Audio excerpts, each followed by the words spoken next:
Ik ben de afgelopen 2 dagen op Aruba geweest. Ik moet u zeggen, ik ben zeer onder de indruk van uw mooie land. Mooi in termen van de bebouwing en de omgeving, maar ook vanzelfsprekend vanuit het IMF komend, mooi in termen van hoe de economie zich de afgelopen tijd heeft ontwikkeld hier op Aruba. Met name wil ik noemen het herstel na de grote schok, de echt grote schok die Aruba heeft ondervonden van de COVID-pandemie. Het land is daar zeer goed overheen gekomen. Het heeft een harde tijd gehad, een grote daling van de economische activiteit. Een van de grotere dalingen in de wereld die landen hebben ondervonden. Maar daarna is ook weer een heel snel herstel, een volledig herstel ingetreden. Ik ben zeer blij om te zien hoe het nu weer de goede kant op gaat. Net vanmorgen zag ik 2 enorme cruiseschepen aanlanden aan de haven van het eiland. En dat gaf al aan voor mijn gevoel dat het weer helemaal op de goede weg terug is op dit moment. Ja, ik zeg, er zijn misschien 2 dingen die ik noem het goede economische nieuws. Hè. Het gaat goed op Aruba op dit moment.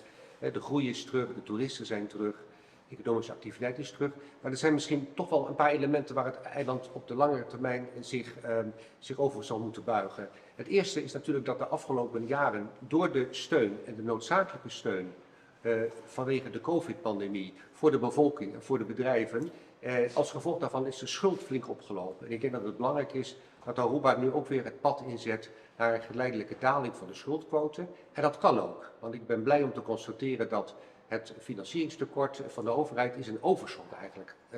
Aruba houdt geld over op de begroting en kan dat gebruiken om die schuld af te bouwen.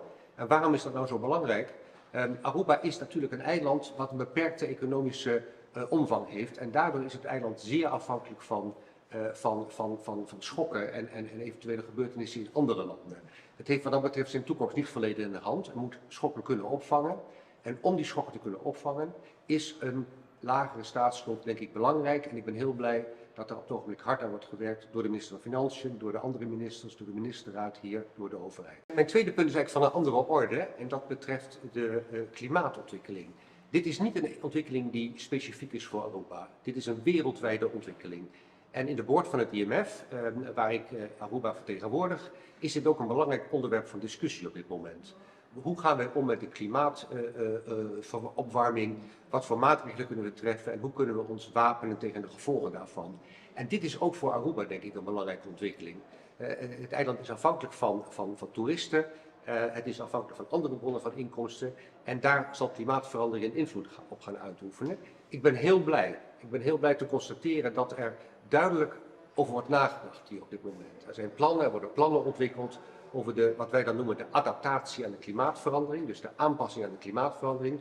Wat kan het land doen om zich voor te bereiden op een verandering van het klimaat? Hoe kan het economische mogelijkheden creëren, ook in het kader van die verandering? Dus ik ben heel blij vast te stellen dat daar hard over wordt nagedacht en hard aan wordt gewerkt. Het is belangrijk. Samen met Aruba zou ik zeggen, best intensief.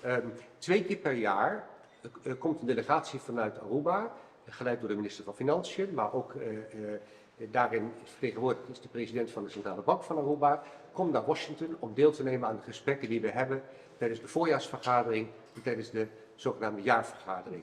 En in die week wisselen wij van gedachten over de economische ontwikkeling op Aruba, maar ook de internationale economische ontwikkelingen zijn daarvoor van belang. Dus 2 keer per jaar is er een intensief contact en daarnaast is er natuurlijk heel veelvuldig en ook nog veel frequenter sprake van advisering van onderdelen van het IMF aan de Arubaanse autoriteiten op allerlei beleidsterreinen.